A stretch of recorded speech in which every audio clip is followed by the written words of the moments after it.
Mhm.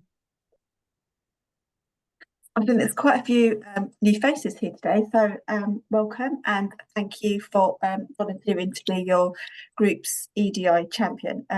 If you don't know me, I'm Maha. I work at HQ. I'm based at HQ. I am the people engagement manager, and I've got on the call with me Claire, who is our director of operations, and Hayley, our volunteer coordinator. I'm going to admit these people in. I'll, I'll Hayley, I'm let going to. I'll let Okay. people in, Maha, so you can concentrate. Yeah. Yeah. um, we don't, I don't know, these meetings don't normally have a formal agenda. We just kind of, it's a little bit of an update from HQ, let you know what we're doing. And then we just go through and ask if there's any issues or anything that you guys want support on, or seek advice, or just let us know how we can support you. If you didn't attend the meeting last time back in February, March. There are some notes that I've shared. So if you haven't received them, please let me know and I'm happy to forward them to you. At that meeting, we went through the group SWOT analysis, which I hope now most groups have completed or working themselves through it to either to review or to update as necessary. If you still haven't produced your group SWOT, no problem. It's a work in progress. It's just please make sure that it's something that's adjusted, spoke about at your next meeting, and make sure it's on your work plan to be included in the next couple of meetings, I'd say. Ideally, it should be on its way to be completion by now. In terms of what we're doing here at HQ, I'm going to let Claire speak in a minute, so I'll give myself a rest. We're working on instead of having a member survey, we're going to do an EDI survey this year. So it is focused on EDI and finding out what our members think since we've completed our NES accreditation last year, to see if they're aware of our strategy and see if we've improved our offering. So hopefully those results will also help support the work that you're doing and help maybe give you some new areas of focus if you're struggling to think of anything that you guys want to focus on this year or next year. Claire will go through the questions that we've got planned. Claire, I won't talk too much about it because Claire can now jump in if she wants and talk about them. Yeah, thanks, Maha. Hi, nice to see everyone again today. Yeah, I'll just outline very briefly. We will be sending, as Maha said, an EDI survey out to all members. We haven't done anything quite like this before. We've had a poll survey up on the website, and we've included some EDI questions within our member survey, as well as trying to get some things in the state of the profession as well. So, but it's the first time that we've done a EDI specific survey to members. Where we are with it at the moment, we've got a final draft of questions which I'll share with you after the meeting for you to have a look at. So far, the process that we've been through is sort of looking back at our EDI strategy, looking back at some of the work of the NES and thinking about, you know, what are the objectives of the survey? Why are we asking these questions? And then developing the questions with our internal EDI working group that consists of staff members from different departments across the business. That list of questions then went to the EDI standing committee for them to have a look at and take their feedback on board, and have also gone to the DIN group, so the Diversity and Inclusion Network as well, and they've shared some feedback and additional questions. So there's been quite a reasonable amount of input on it so far. We've tried to adopt as many of those suggestions as we can. It hasn't been possible to adopt all of them. For some reasons, because some of them are sort of covered in membership survey, some of them are covered in state of profession, and some of them are things that we may come back to that might be questions that are better for example for a focus group or for something for a poll survey rather than in a questionnaire sort of survey like this. We're trying to keep it as short as possible, so that people, you know, will complete it for us, but also get some really good questions and some good feedback that we can use from that. So if it's useful, I don't know if we've got time, Maha, I can share the questions on my screen briefly just to run through them, if that would be useful for everyone. It depends on time, or I should just share them afterwards. You guys want to see the question quickly? I think that's I would go ahead and go, Claire. Yeah. Let me Oh, I think that's in the chat. just see if I can share my screen.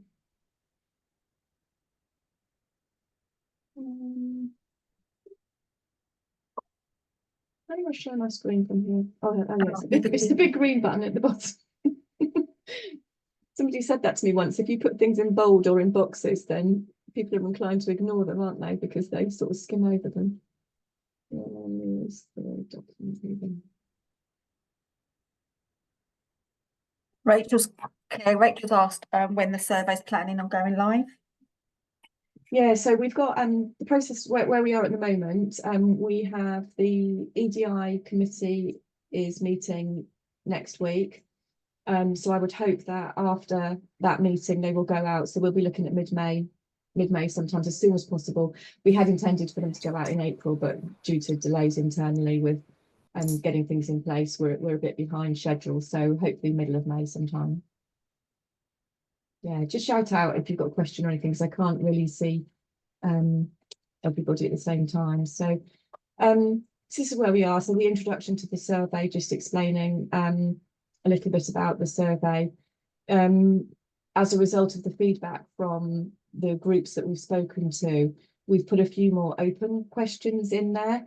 They're quite, as you will know from doing surveys yourself, it is quite difficult to sort of manage the data and the feedback that comes back through open questions, but we've incorporated a few more that will really help us with this. So we've put an estimate of time at the beginning, just to make people aware that we've got some sort of more open questions, that they're not compulsory, but we'd appreciate their feedback on them.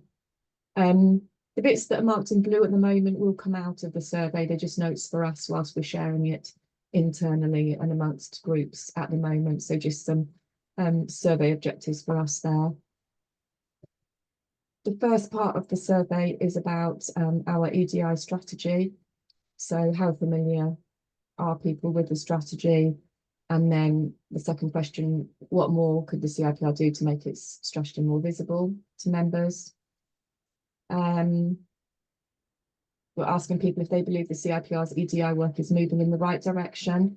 And then a follow-on, more open question to, where do they feel we might improve it further? So, we'll get the answers to things from those sort of questions where we've got a defined list for people to choose from, and hopefully get them more insight on helping us to develop the strategy further on our work priorities, which will obviously then feed back to groups as well, and really help us in activities and making sure that we're going in the right direction.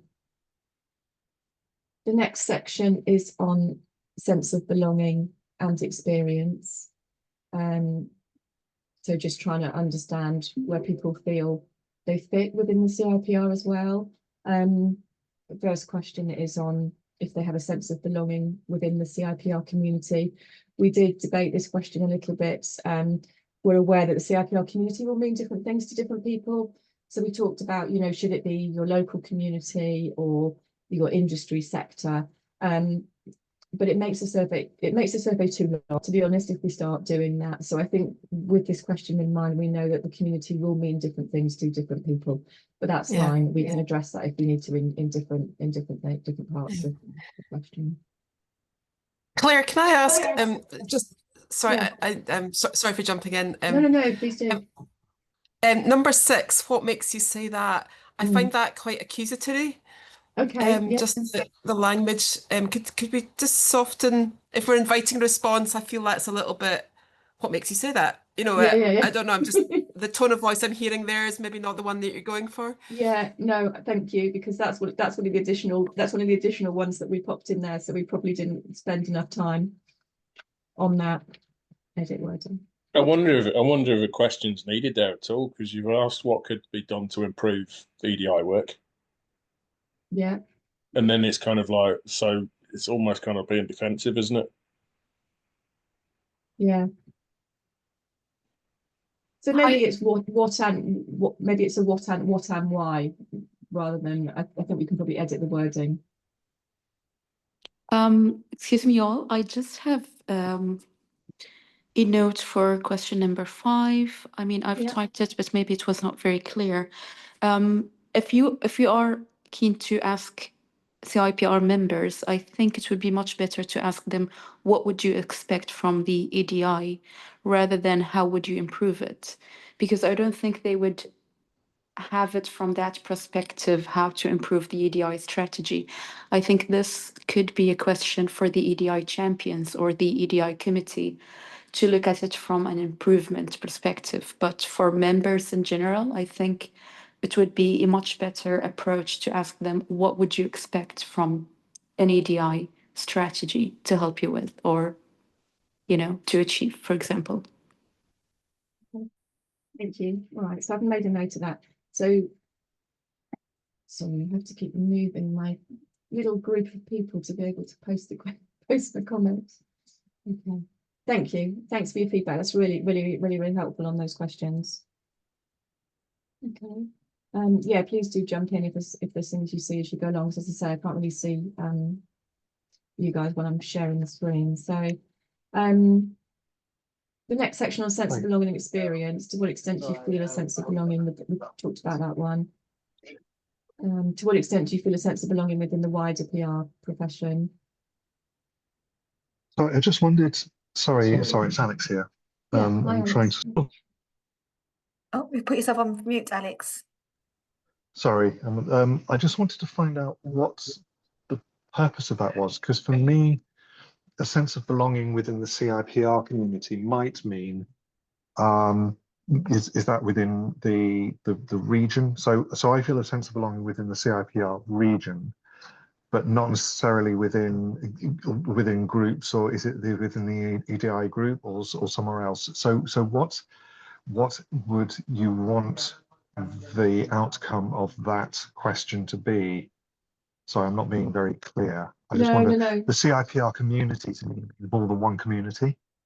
Yes. And also, if it's specifically EDI, what would you want to do, or what information would you want to glean from this question in order to make changes afterwards?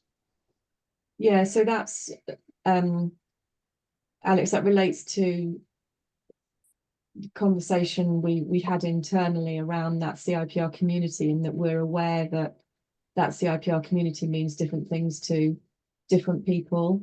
That's the question that I was talking about, that I mentioned. We'd looked at splitting it, and maybe it's something, you know, based on your questioning the same thing that we've already talked about internally as well. So maybe that's something we specifically ask the EDI standing committee when it goes to them, to have a final view on it as to, you know, do we want to rephrase that question, split it, or yeah, you know, it's not easy. So yeah, we had the same debate internally. Thanks. Sorry, I'll just not pick that up. Yeah, no. Okay. Sorry, if I just may add, I guess this question is very important, because if you go back to the EDI strategy, years ago, it was also talking about the sense of belonging. So I think it's really important and essential to have the question. My only concern is that you have a prefer not to say option, and it's sort of, you know, like a getaway. If anyone does not want to interact with the question, we'll just prefer not to say. So I guess, you know, the other options are much better. Okay, so query over the prefer not to say. Okay, thank you. Thank you. Claire, on question on that 8. point, though, it's a very interesting, isn't it, if people do put prefer not to say. So I think it's worth having it in there.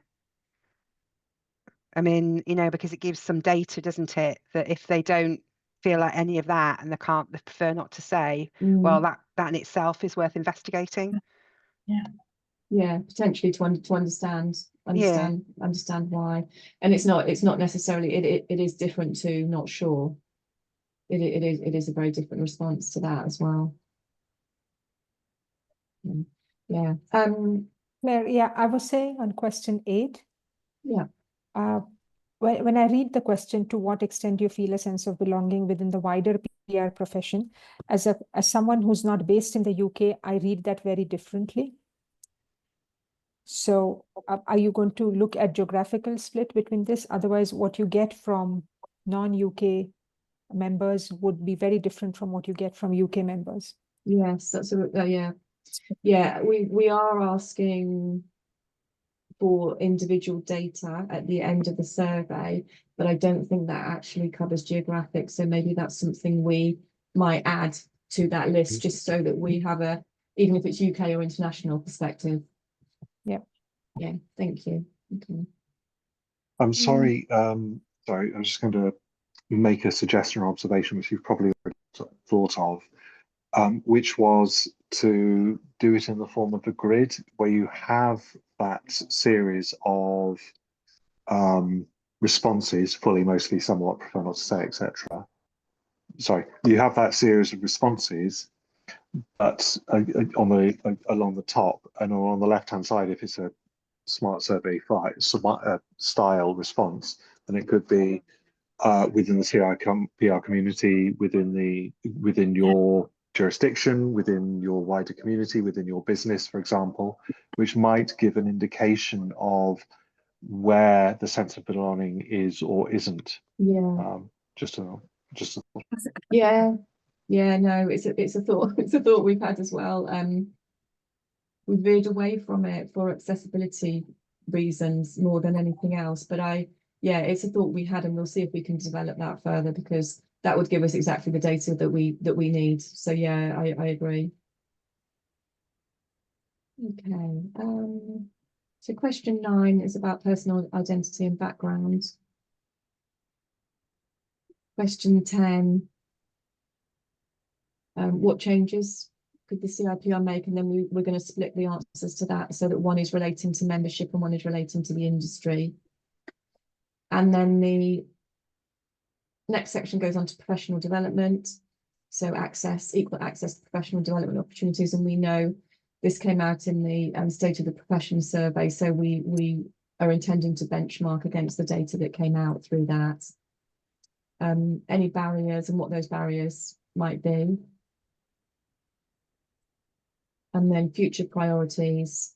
So indicating asking individuals to select up to 3 of those, but then providing other information if there's things that they feel that we should be addressing that aren't on that list, giving people the option to provide that, as well as additional comments which might explain why they've chosen those.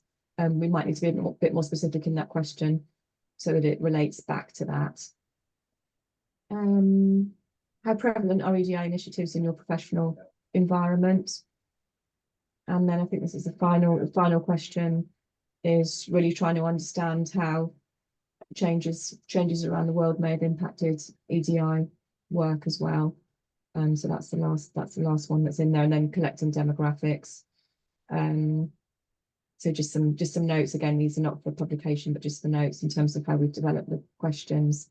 And then there were some other questions that came out that we thought might work better outside of this survey. So we've just recorded those so that we can make sure that we come back on those as well.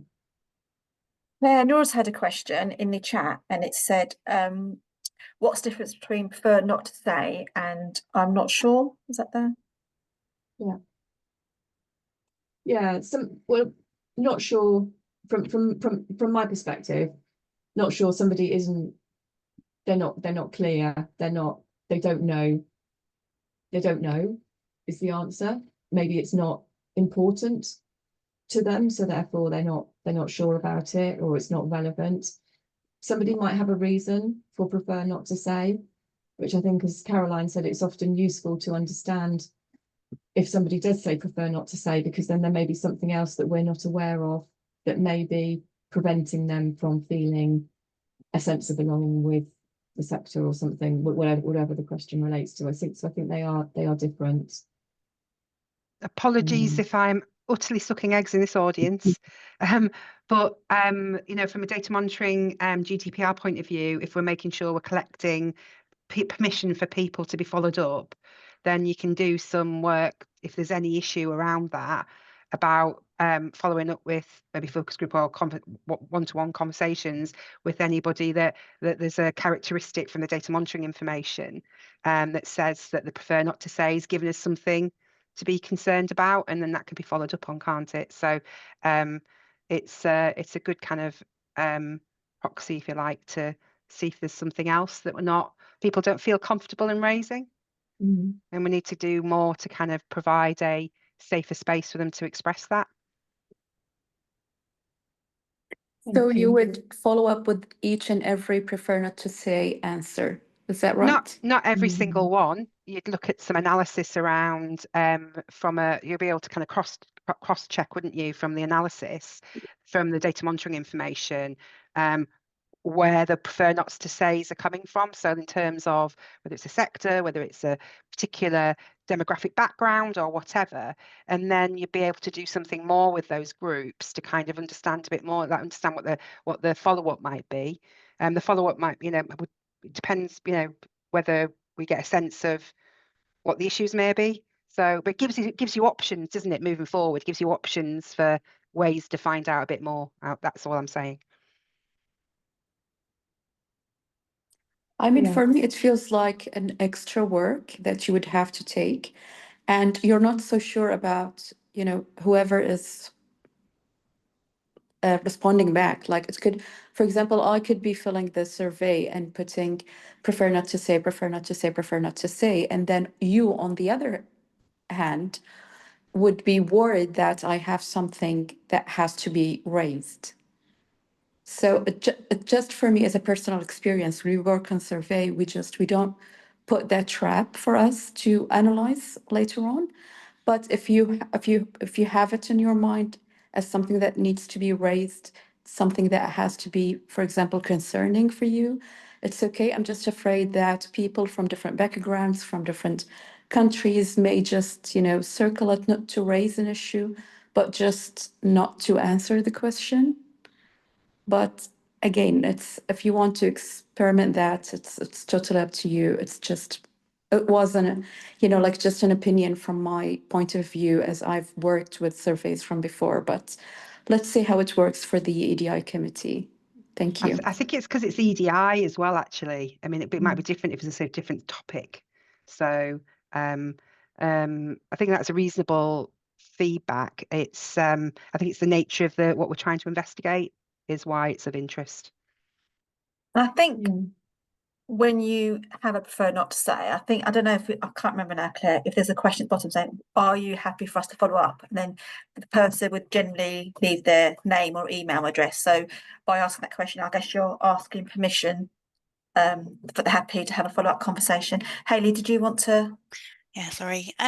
Just to say that I know that lots of our members are international, and some of the EDI sort of protected characteristics, that's based on UK law, UK protected characteristics. So we do have members who might live in countries where they're not protected characteristics. So I think we just need to be really careful with our communications, not only about what we're going to do with that data, but just be aware that some people might prefer not to say, just because, in that particular region that they're from, this would have a significant impact on, declaring that might have a significant impact on their lives.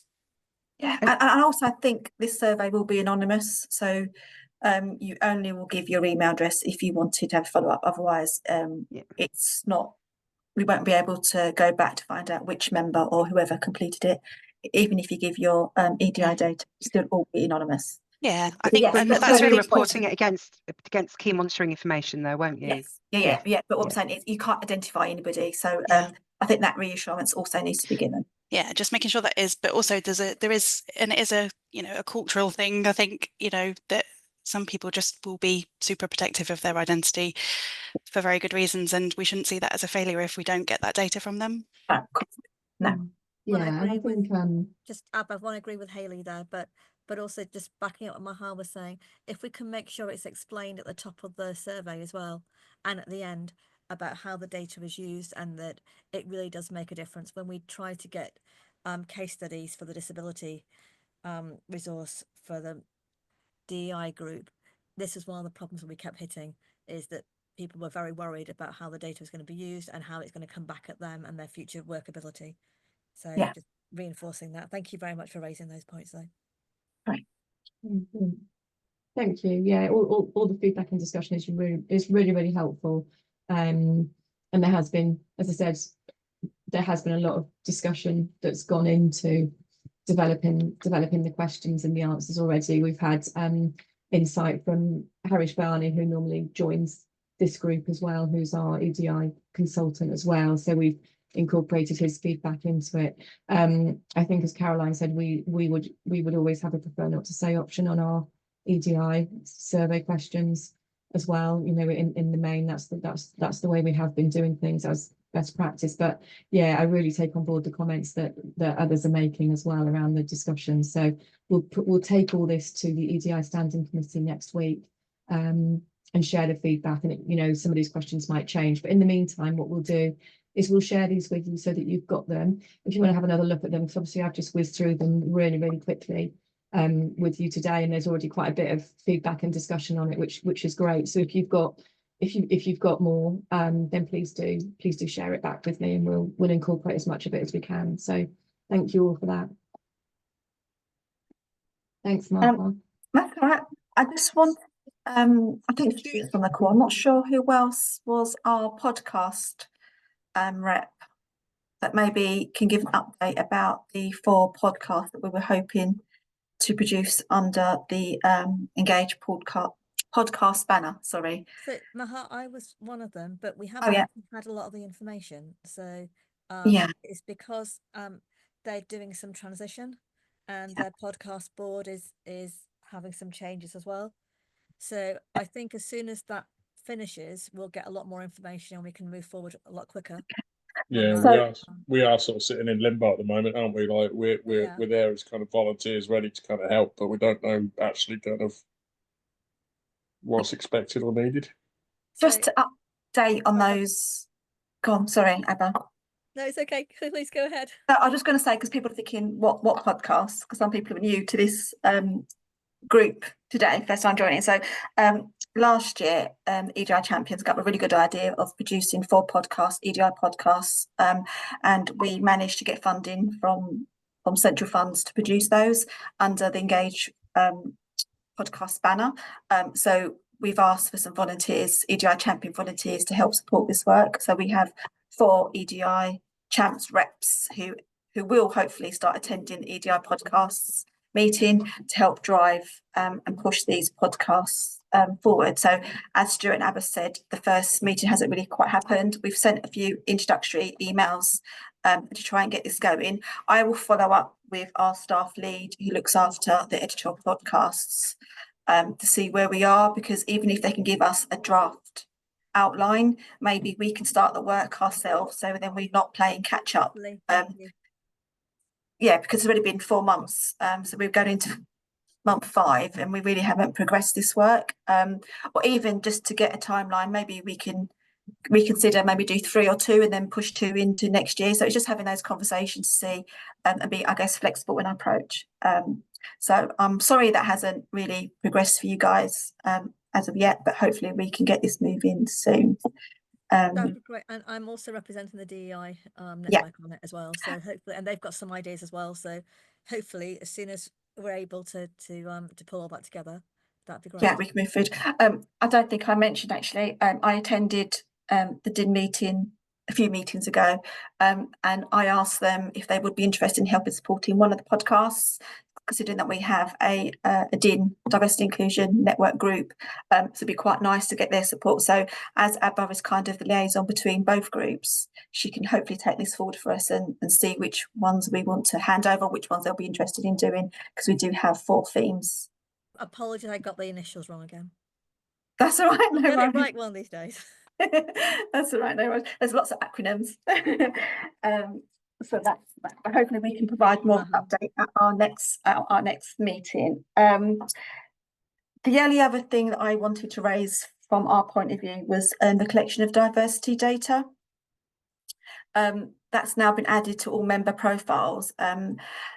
and that's actually growing quite nicely, steadily. We're not seeing huge numbers, but it is going up slowly, which shows great awareness across our membership. But what I do need to say is volunteers.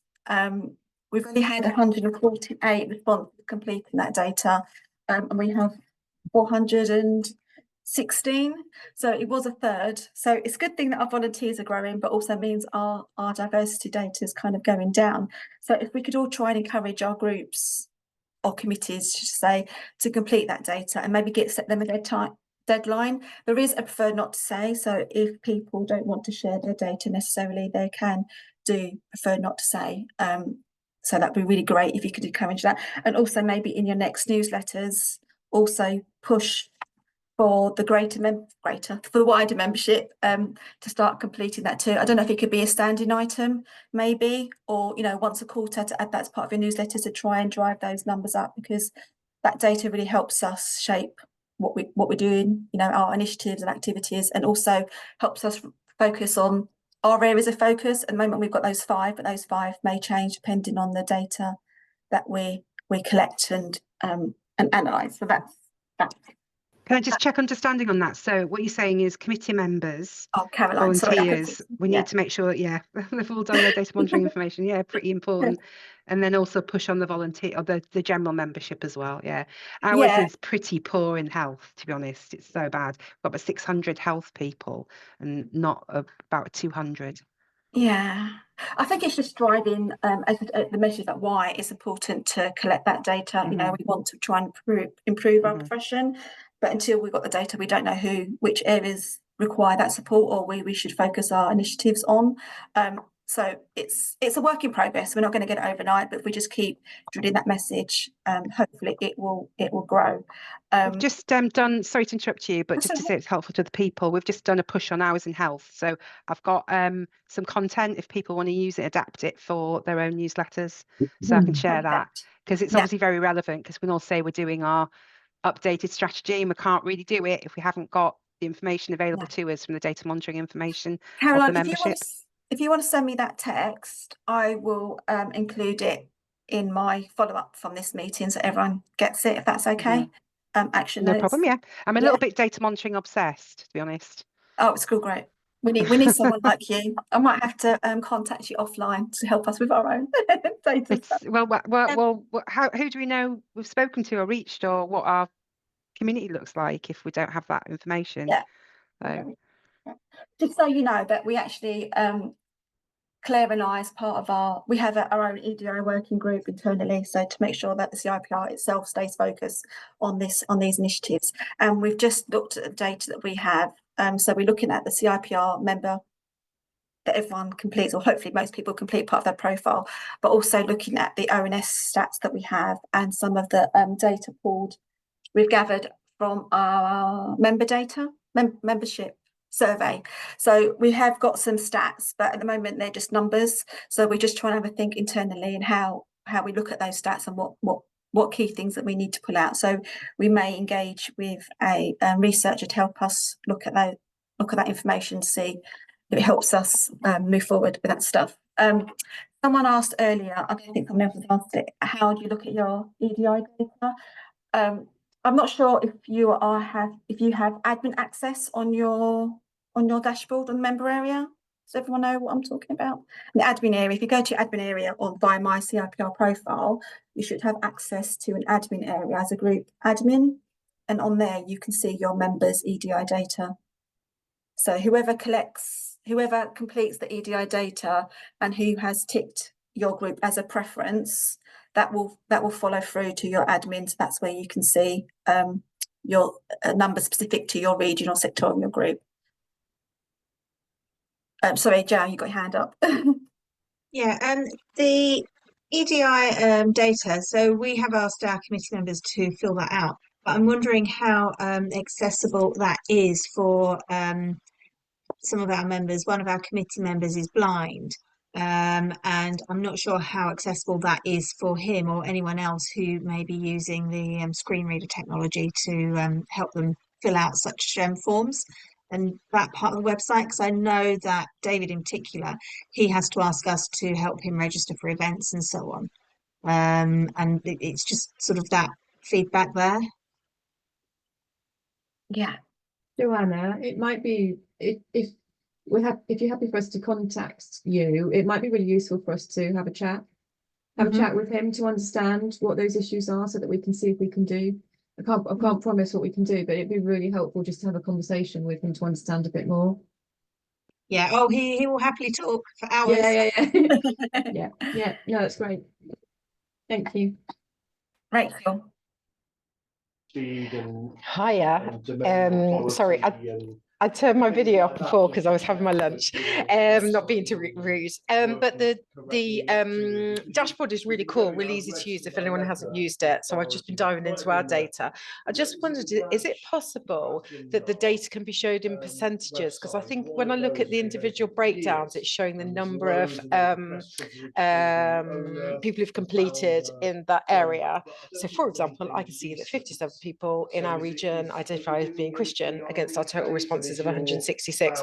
So I could do the maths to work out the percentages, but that's going to take me ages because I'm not a Carol Vorderman. So would it be possible in the dashboard that it could auto-generate the percentage? It's probably a bit of an ask, but obviously on the overall dashboard, you get these lovely pie charts. If it was possible that you could have, you know, pie charts or a bar chart or whatever, so that it's really easily visually able to see kind of the makeup, that would be wonderful. But I appreciate there's probably a cost and time element to that. But just getting the raw numbers of submissions at the moment is helpful, but there still requires a piece of work to translate that into the kind of the split. Yeah, we have done that actually with the main membership dashboard. We've added the percentage, but maybe we forgot to add, can you do it to the individual membership? I'm sure that's something that we can do. But it just, so hopefully by the end, I'll say the end of the year because it's May, but hopefully by September we can have that piece of work done. When's the next meeting, isn't it? September. Thank you. July, so hopefully I can send an update so that's all been done. But no problem, we can have a look at that for you. I don't think there's anything else from HQ point of view that we wanted to share. Is there, Claire, Hayley? No. So I'll open it up to the floor. I think somebody wanted to share. I can't remember who it was now. If I may. Yeah. There's like some short videos that I think CIPR have generated. But since we're talking EDI, I think we can have some short videos on how to, fill out the diversity data, whether you're, a long member or a new member to the CIPR. I just think that we can have a package for new members, which may contain also those, how to short videos. Yeah, that's a good idea. We can have a look at that for you, like a screen share record thing that maybe we can do. Hayley. She's our expert voice video recorder. She could do that for us too. Yeah, perfect. Does somebody else have their hand up? I can't remember who it was now. No. There was somebody. I've got a question if no one else. Just thinking about the diversity data and encouraging people to do it. I struggled to find it in the first instance, so I absolutely love Noah's idea about the how-to videos. But if there was a pack of centrally in the Google Drive somewhere that is, here are your assets for promoting, filling in diversity data. So here are some social assets, here's a video, here's some newsletter content, and do it all in a folder, because if you send it now, that's fine. But if we need to be, I've just put it in our newspaper schedule for the next quarter. But if the assets were there in a way that we can just go get and use, that would make it so much easier to, and then save all the requests for you. And all you then need to do is share that central location and you've generated everything for us. Let's do it once. Sorry, it would make sense to add that to the marketing drive that Sarah's already got all of the other assets on for central campaigns. Yeah, good idea. Yeah. Or our volunteer hub. Maybe we need to have a little section on there that says have these links on as well. Yeah, links to both, because I would go to the Google Drive for that. The volunteer hub I find a bit unwieldy. As a new volunteer, I find it a bit unwieldy, but I can manage the Google Drive. Yeah, no worries. Just as well, just Maha, you were saying about, with the more data that we get, so at the moment those 5 priorities for our work could change depending on the data that comes in. So I think we need to make that clear as well, because that might encourage people who feel like maybe we're not focusing on their particular area of interest to encourage them and their own networks to fill it in as well, because they can make a change in that way. I don't think I've seen anything that we've said reflects that before. So that's a good point. Yeah. Yeah, just regarding the Google Drive, not everyone has access to Google unless you have a Google email. So I think, yeah, if we do have a package that can be accessed through the website that has like those how to, it would be really helpful. And it would help even with the new members, you know, to fully understand and be aware of, you know, the diversity in EDI and those things. So Google Drive can be an option, but not for everyone. Yeah. Billy, I've seen that you put a comment in the, do you want to talk about your webinar? Is it a webinar that you're planning? Yeah, sure. If you're done with the data and the survey, then happy to share. Yeah, so we've been talking. So Noor and I co-chair are co-chairs of the EDI for the international group under the guidance of Tazima.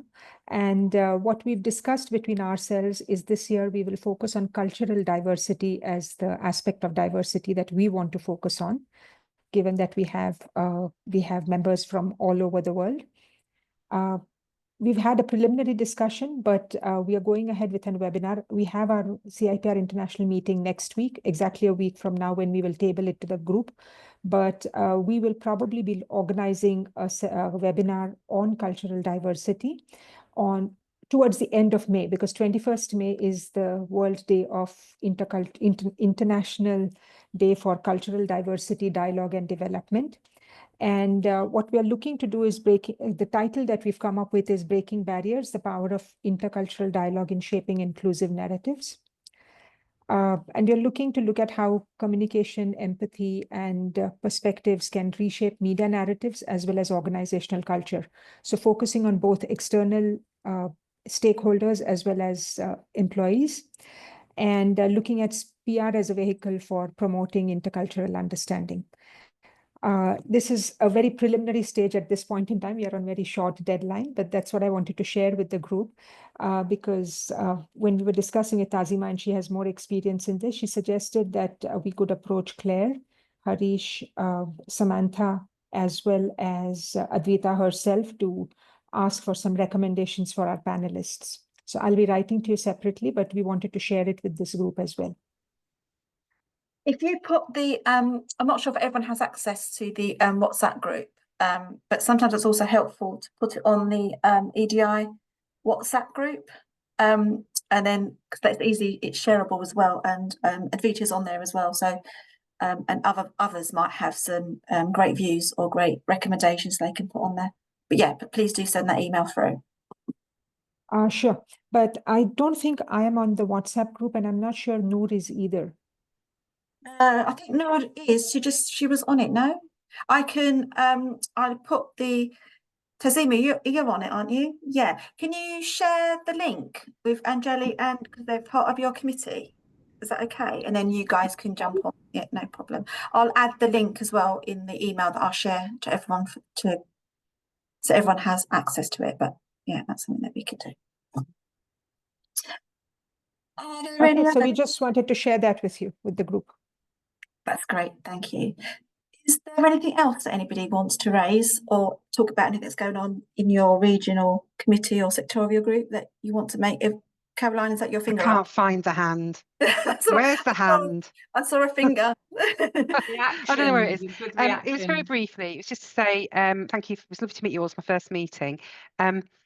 So in my actual professional work, I do a lot around reducing inequalities, particularly health inequalities. So it's natural extension. I was happy to help out on the health committee to do the EDI work. I'm dead interested in what you're all developing in your strategies. So is there a way of finding out what people are doing as it develops? Our SWOT is most important. I've just had a look. I've had 4 more people give us their EDI data since last week's newsletter, which is still not very good, but at least it's 4 more. So that was all it was to say, really, that I'd be really interested to see any commonality and whether or not we can. I've got some ideas in terms of the health group, and I don't want to, maybe it's something for another time, but the NHS, I know health group's more than the NHS, but the NHS are doing a lot around the equality, diversity, inclusion of communicators, and they've done a task force and all sorts of things. So I'm looking at what they've done and what we can align into, recognising that CIPR is broader than NHS communicators. So there's that, because I don't want to reinvent the wheel, and there's some leverage there we can maybe help with. But I'm interested in what else people are doing, and it's like I just kind of like use this group as not being siloed. So you know, if you know, we don't want to accidentally kind of do something out of step that creates a problem elsewhere, you know. So it was just to say that, really.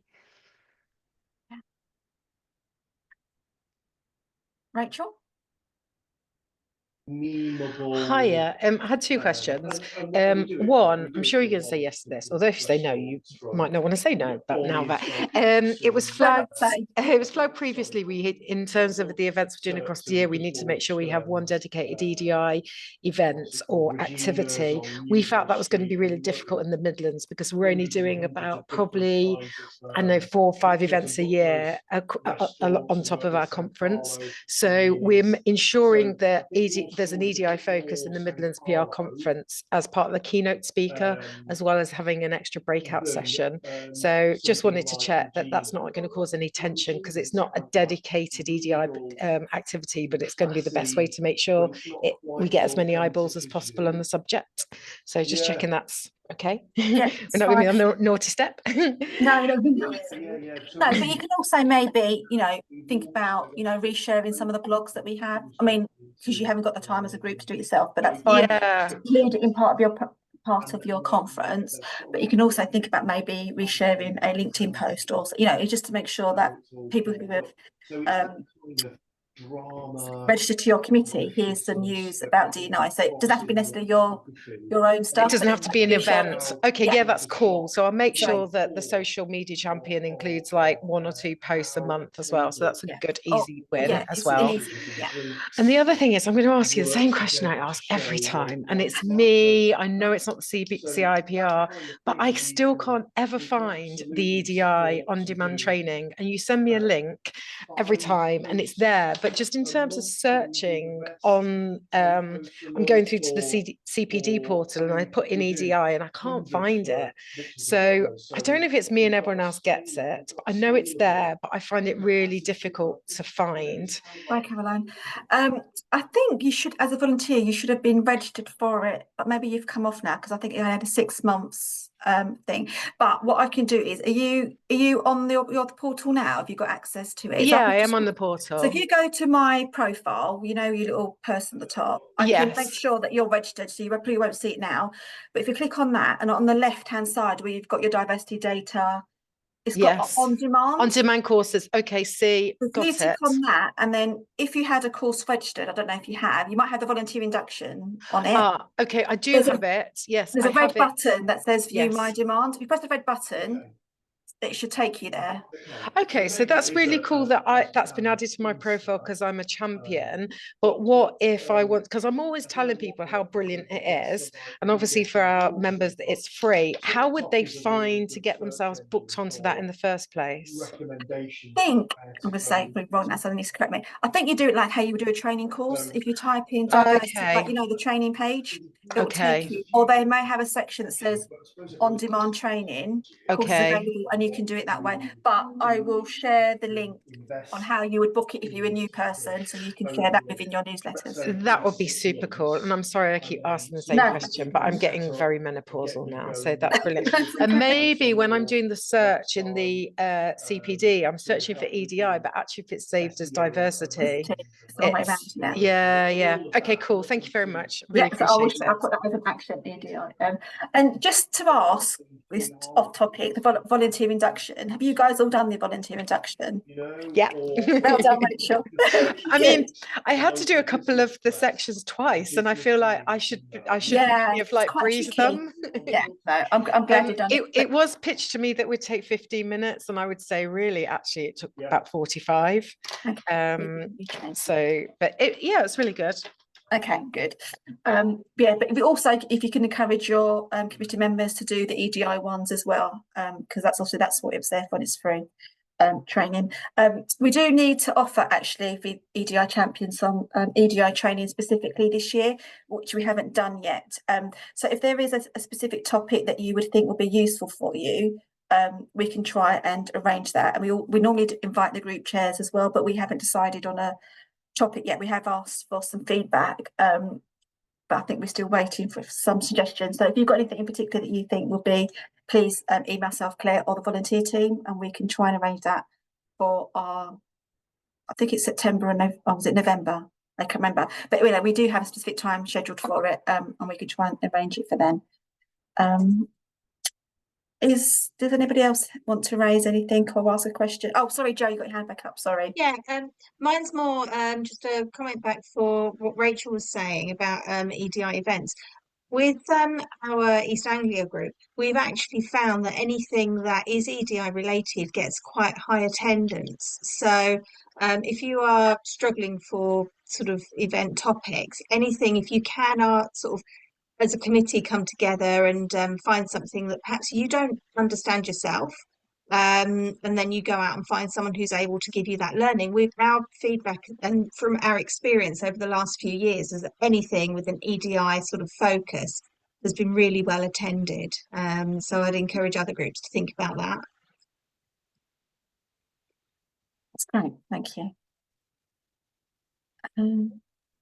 Does anybody else have any? I'm just going to add.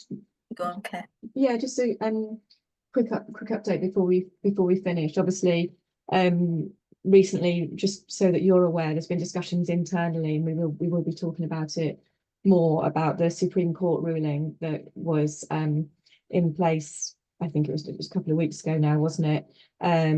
Which stated that women have rights to single-sex spaces. So as a result of that, we've been liaising with other membership bodies as well, just to see what people are doing in terms of policies and guidance and communications, and really sort of thinking about what we do at the moment. But just so you're aware, in terms internally, we're going through all of our processes and guidance. And so if there's any changes that need to be made to those that impact on groups and volunteer events and things that you might be doing, then we'll let you know if there's any updates on those. So just so you know that it is something that we're looking at the moment, and just working out what we communicate with volunteers, members, staff, etc., just to make sure that everything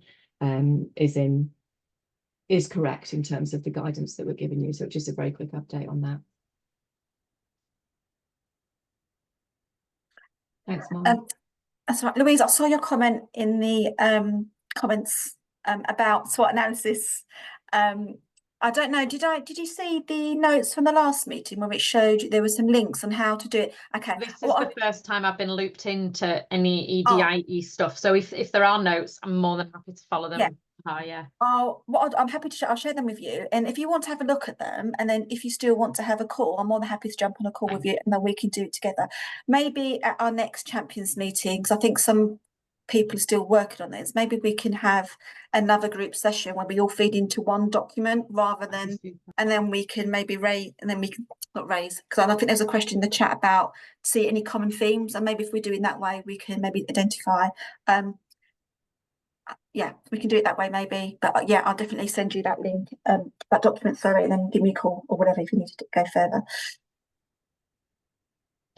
Anybody else?